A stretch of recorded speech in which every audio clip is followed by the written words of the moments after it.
Thanks everybody for coming tonight to be my warm-up audience for a far more important speaking engagement I have in a couple of weeks' time. Obviously I'm here to talk about marketing, kind of. So I think some of us have the attitude that we've got like this thing that is our product or our service, and then there's this other thing that you kind of put on top or that comes after the fact that is marketing. So there's like the product and service itself, and then there's how you market the product and service. So hopefully one of the sort of mindset shifts that I want to sort of inspire today is that those two things are inextricably linked to each other. So your plan for marketing can and should to some extent influence your product and your service, because this thing that we do is we're not wedding photographers or videographers for the love of it. Well, what I mean is we don't do it for that. We do it as part of a transaction. We do it to get paid for it, and we're not out there doing it for free, as far as I know, in most cases.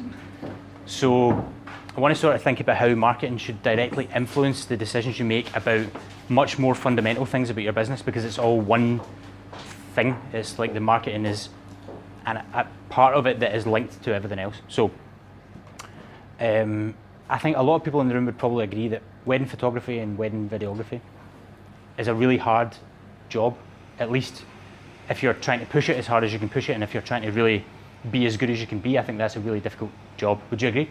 Yes. Cool. So, was that? Yes, they would. Thanks. And then there's this other thing called marketing, and that's like a whole other full-time job that's also really quite difficult, or is at least really quite involved.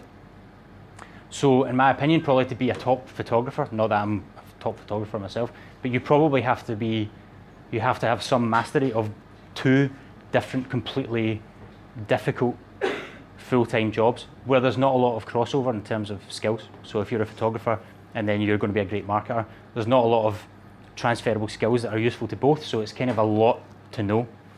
That probably sounds like bad news, but in my opinion, that's basically good news. Who in the room, tell me if this feels like it's you that I'm describing. So you want to be as good as you can be at the actual work, so the photography or the video, and you want to push that as hard as you can push.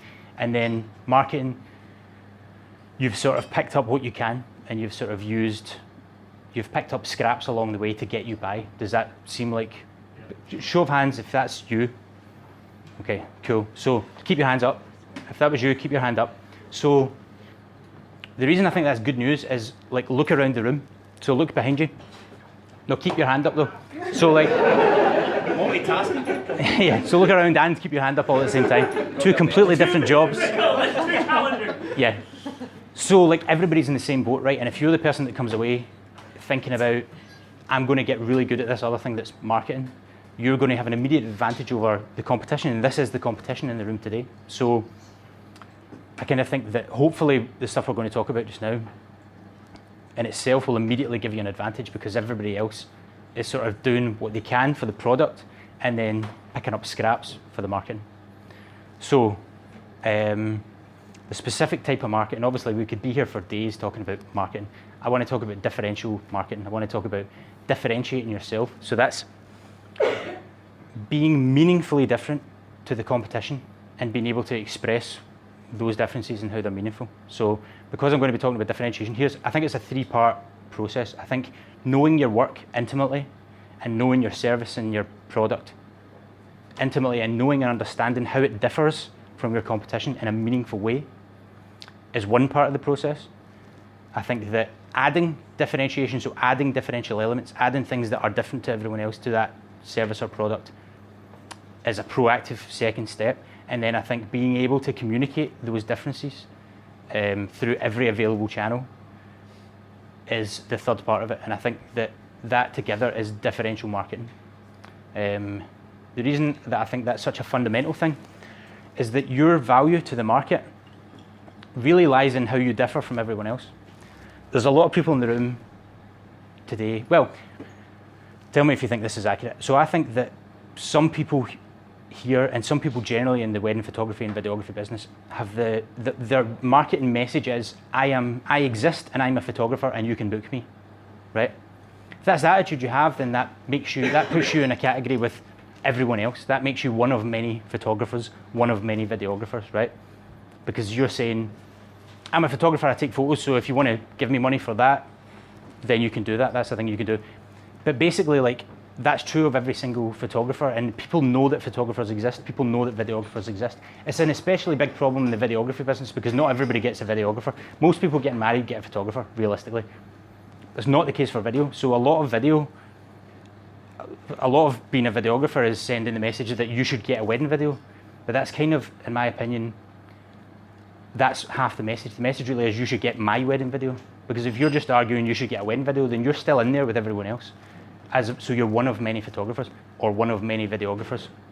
So if you're the same as everyone else, or if you appear to be the same as everyone else based on how you communicate, then basically, like, what do we need you for? Like, what does the market need you for? There's loads of you. There's loads of photographers, there's loads of videographers.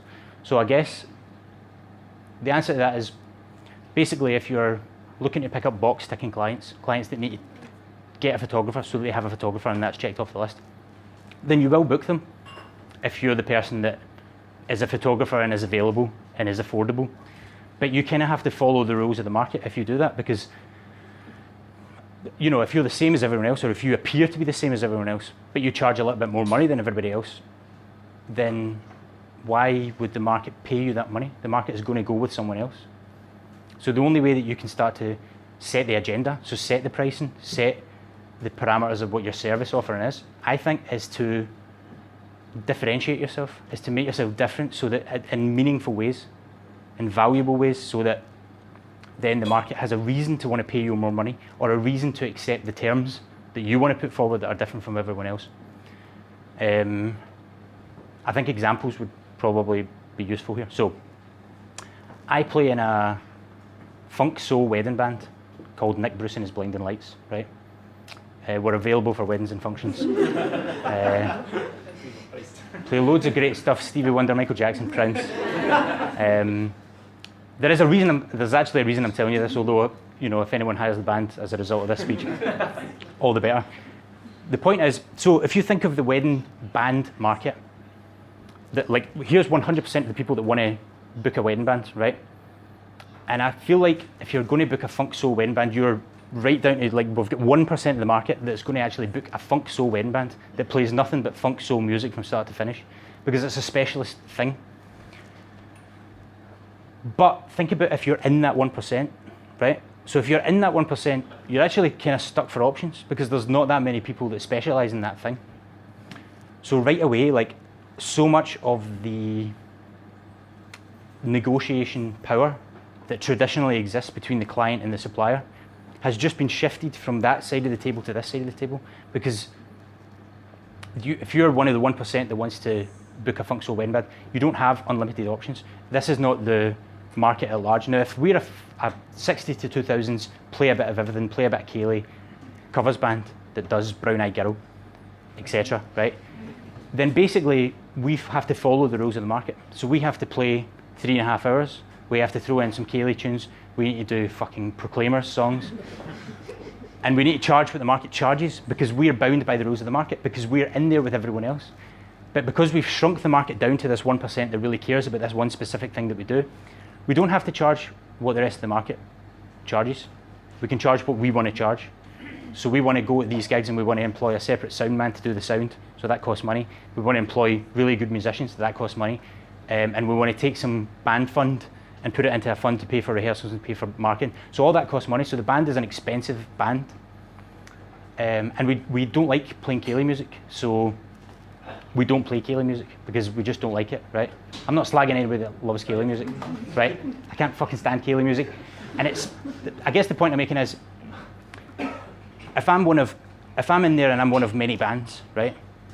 But I don't play Kaylee music and I'm really expensive, then I'm really not competitive, because all the other bands do play Kaylee music and they are competitively priced. So I can't compete with those people without conforming to those market standards.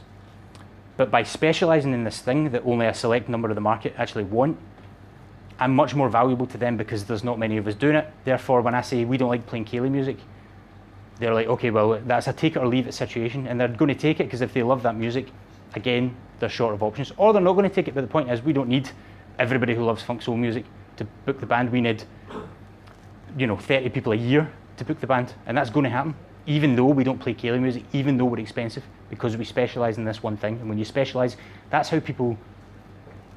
It's really difficult for people to love your work if you're one of many, as opposed to if you specialise in something, people will love your work, even if it's 1% of the market that love your work. That's what you need, because if they love it, they're going to pay for it. And by the way, that's actually right, I'm nearly done. Right, so that's something I want to cover, because I also feel like, so as self-employed people, I think the customer has this expectation that we're more or less going to do, because we make up the rules for our own business, we make up the pricing, we make up the rules of the service offering and all the rest of it, and they know that we're one person in many cases. I think that the client feels that they can kind of dictate everything to a certain extent. I think that probably they have the attitude that they are more or less in charge, and what they want is ultimately what they're going to get. And that even your pricing is something that you ultimately made up arbitrarily, so you can change it for them. The fact that I don't like playing ceilidh music, like, that matters. That actually counts, because it's my business. So, well, it's not my business, I'm one of 6 people whose business it is, but the point is, we get a say in that. That actually matters, that I don't like playing ceilidh music. When I go to a wedding to film it, I want to get a hot meal. And part of that is because I'd like to be fed, and obviously I need to eat. But it's not inconceivable that I'd bring a packed lunch, right? But I'd like to have a hot meal because I just would fucking like to have one. And that matters, that counts. Like, that's a thing that actually matters, because your business is not a charity, and it's not something that exists as a public service. It's this thing where you've decided that if you want me, this is what I do and this is what I get. And like, that stuff actually matters. Like, you're allowed to have those demands. And it sounds difficult because I'm saying, well, the band doesn't play ceilidh music, we charge a lot of money. It's take it or leave it, because you don't have options. And that sounds like you're strong-arming people or you're being unreasonable. You're not. That's what I want out of it, and you've got what you want out of it, and it's a negotiation. And it's okay for us to assert what we want as part of that negotiation. But again, it's just really difficult to do that if you don't have some form of differentiation to, I guess, make you valuable. And again, it's about just making you valuable and making the differential qualities that you have, making it clear to them how those things are valuable and how they connect with them. That's, I guess, in a nutshell, the kind of importance that I would place on differentiation is this idea of taking back some of the negotiating power and being able to do this thing that you actually want to do for the price you want to do it. If you think about this fundamental stuff early enough, then I guess there's a way of at least shortening that learning curve, because everybody has to have it, and you don't. And that's the other thing as far as longevity goes. Like, there really is no substitute, obviously, for just been doing this a long time, because it gets.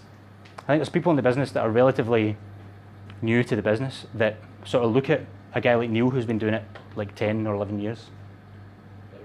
Yeah, about that. And going, Neil seems to refer a lot of weddings, why am I not getting those? And I guess, like, obviously, like, there's no substitute for 10 or 11 years of having been doing work and having satisfied clients and referrals and contacts and all the rest of it. But there is a substitute to this thing that I did at the start of my career that I think probably a lot of people in the room are doing now, which is drifting by and taking on anything they can get and really not differentiating themselves. So the last point I wanted to make about that is that I think that when I talk about differentiating yourself, I've just used 2 really broad examples, because our band does funk soul stuff, and the wedding videos that I was doing were handheld with wedding videos. And in both cases, that's quite a strong differentiator. And it doesn't have to be a strong differentiator.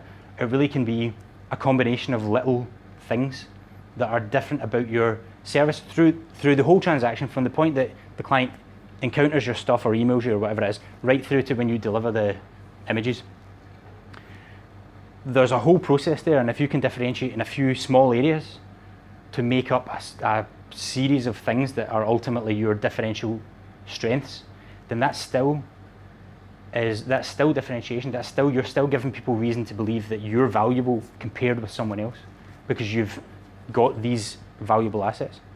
And if you have valuable assets like that, but you're not communicating them, then you're missing an opportunity. Because again, if you look at your work, if you take your work, right, even your best client, if you take your work and you strip away all the branding and you strip away the website and all your personality and all the rest of it, you just put the work up on a white wall and you put all your competitors' work, the people that are similar to you or the people that are at the same level as you are, put all their work in the wall as well. But there's nothing there to latch onto. There's no branding, there's no anchors of any kind. It's just the work. Even your best client, even the client that fell in love with your work, can't tell the difference. Sorry, they just can't. The public, generally speaking, are not. They're in it for the work. Yes, I believe that they do have a strong emotional reaction to your work, but it's not, they don't have the tools that you have to analyze it. Everybody, who's received an email along the lines of, from a client that's booked you, but their wedding hasn't happened, and then they send you an email along the lines of, I found these things on Pinterest, and I thought, that's so you're going to love taking these photos, and you look at it and you're like, what the fuck? How did they think this would ever be me? Like, are they on a completely different planet? Has anyone had that email? Show of hands? Right, lots of people have had that email. That's because the public, even when they genuinely love your work, even when they are the ideal client, they can only tell the difference between your work and someone else's to a certain degree. So all that other stuff that you use to pick, so you need to, it's not enough to be different, you have to actually communicate that difference as well, and you have to make them understand that there are these elements that differentiate you. It's not enough to just have them, you have to be able to communicate them as well. Gail and I now shoot weddings together. So our photography business is Rooftop Mosaic. Our differential qualities are, we're a permanent two-shooter team. We shoot an add-on video. We specialise in urban weddings, so we only shoot urban weddings. So any inquiry that comes through, sky elopement, whatever it is, it's not an urban wedding, it gets passed on. And when we started doing that, it was Gail Kelly Photography was the name of the business. But we became a permanent two-shooter team. And the minute we became a permanent two-shooter team, that business name doesn't work. It doesn't work because, first of all, it's Gail Kelly Photography, but there's two of us. So that makes it sound like Gail Kelly literally like trained up her husband to use a camera. Like, it's just, you've got this differential element, which is that you're a permanent two-shooter team. That is valuable. That is different from a person who always brings a second shooter. Like, clearly there is a difference between a photographer that always brings a second shooter, so that's two photographers, or a permanent two-shooter team that are going to your wedding. There is a difference, and you can make the argument that that is a valuable difference, that actually is better. You can make that argument. So if you have that name, you have this differential element that you're not taking advantage of. That, again, it's not a case of you're doing it wrong. It's not a case of anything like that. It's just there's a question of efficiency there, because you've got this quality that you're not emphasizing in everything that you do. And that's how we felt. It just had to do with the fact that we're a two-person team, and we had to emphasize the fact that we're a two-person team, because to not do that would have been to overlook one of our key differential elements. Simple as that. And the name thing is important as well, because like that's when I talk about the ways that you communicate your differences, that does come right down to the name of your business. I'm not suggesting everybody goes away and changes the name of the business, but that is a factor. So Nick Bruce and his Blinding Lights, we play 60s and 70s throwback music a lot. The band is called Nick Bruce and His Blinding Lights, which is a throwback name that invokes Bill Haley and his Comets, James Brown and his Famous Flames. It's about, so that differential element of the band is baked right into the brand. Rooftop Mosaic it's Rooftop Mosaic, the industrial and the artistic. It's like baked right into the name of the brand. And so that means that everything we do, regardless of how small it is, regardless of how fleeting your encounter is with the brand, it tells you a story about some of the differential elements that we have. And so everything is an opportunity to communicate those elements. If you come to me and 5 other photographers and you're getting married at Sloan's in Glasgow, and you turn up at a meeting with 5 photographers and we're one of them, all 5 of them will be like, oh, you're getting married at Sloan's, I love city weddings, right? But when we tell you we love city weddings, you know for a fact that we love city weddings because it's baked into the name, it's all you see on the website, it's everywhere in the collateral is we love city weddings, so that you know that that's not some sales bullshit that I'm saying to get your job. You know that I'm telling you that because it's actually true.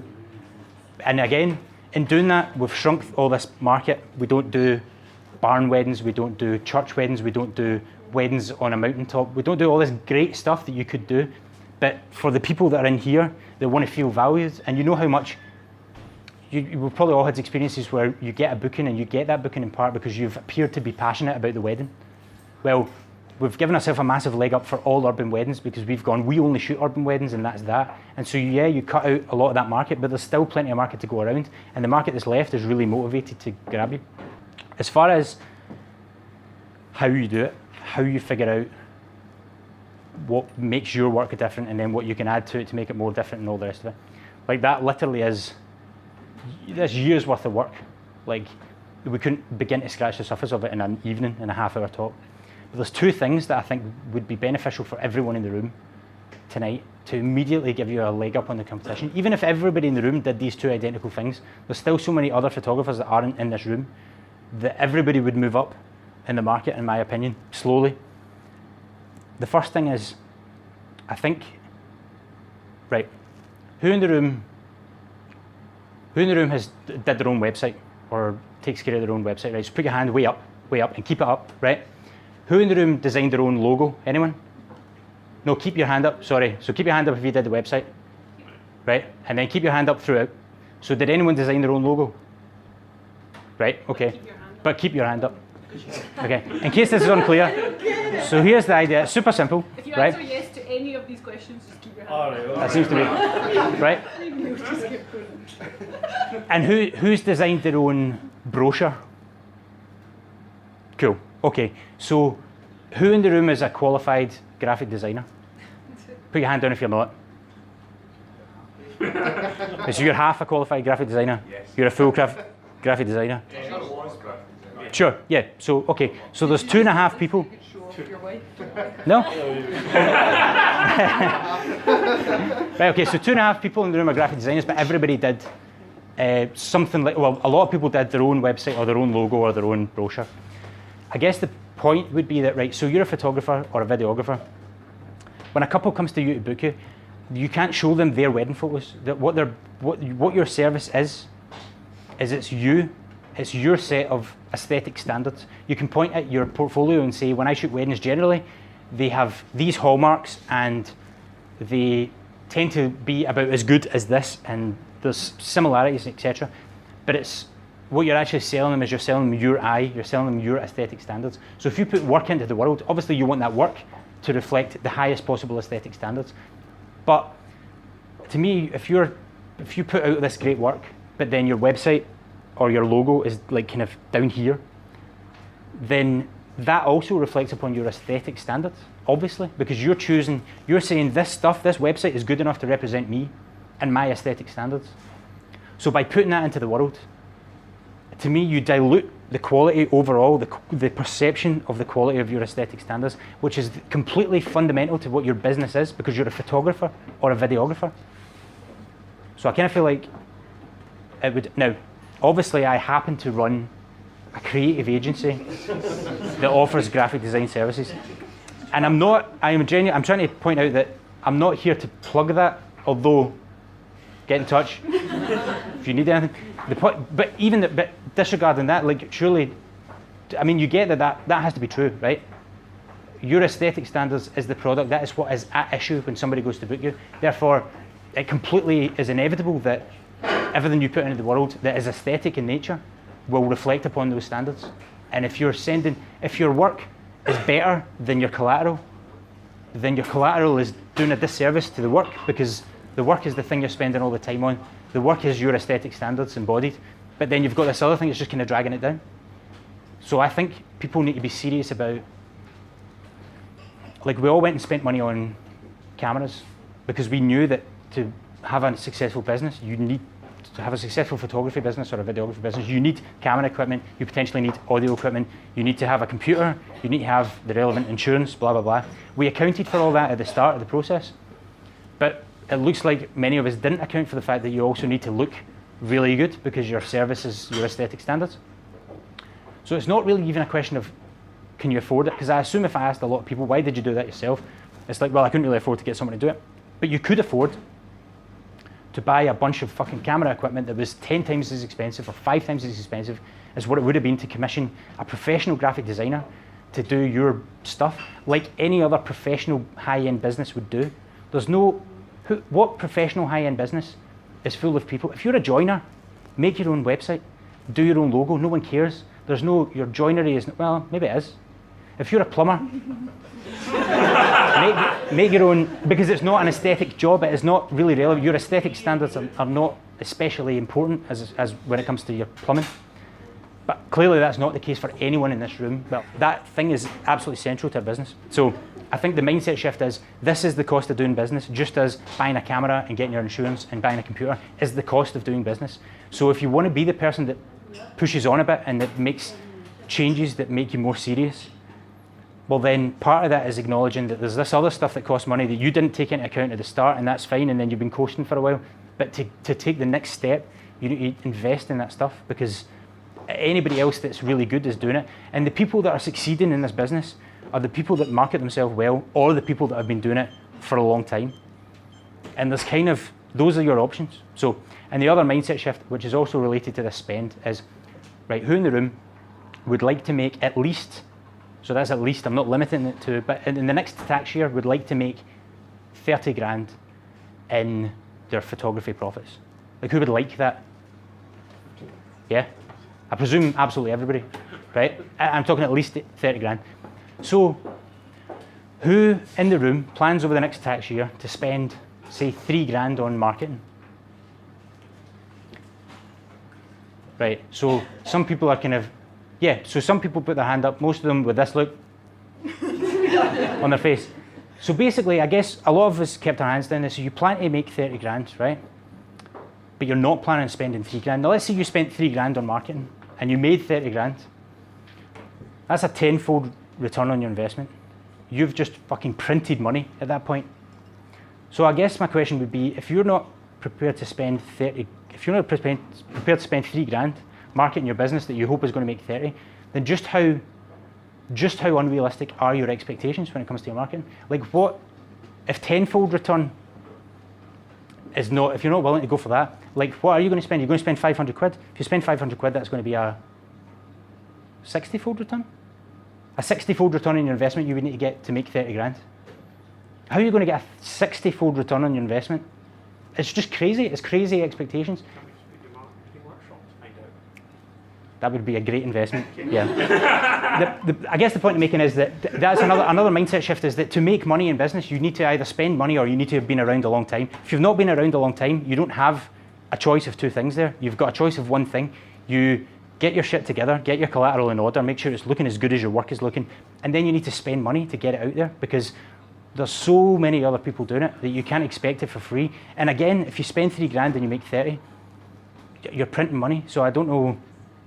I just feel like to have that attitude that you're not going to spend on it, but you expect to make big anyway, it's like, it just runs counter to realistic expectations, in my personal opinion. Again, I spoke a lot in black and white terms, and again, this is not black and white stuff, so I've been very broad about what I've been saying. But I think that if everybody took the attitude today that they were going to get their collateral professionally presented, and they were going to spend money on it next year to get those ads in front of the relevant eyeballs, then that immediately differentiates yourself from all the other jokers that are just coasting along, hoping they're going to make it big, and being prepared to take 15 years to do it. You can take 15 years to do it, and that's fine, but you could do it in 3 or 4 if you take it seriously and you invest in that stuff. And you think of that stuff as the cost of doing business, just as you think of your camera and your upgrades and all that stuff as the cost of doing business. That was great, guys. Thank you. Cheers.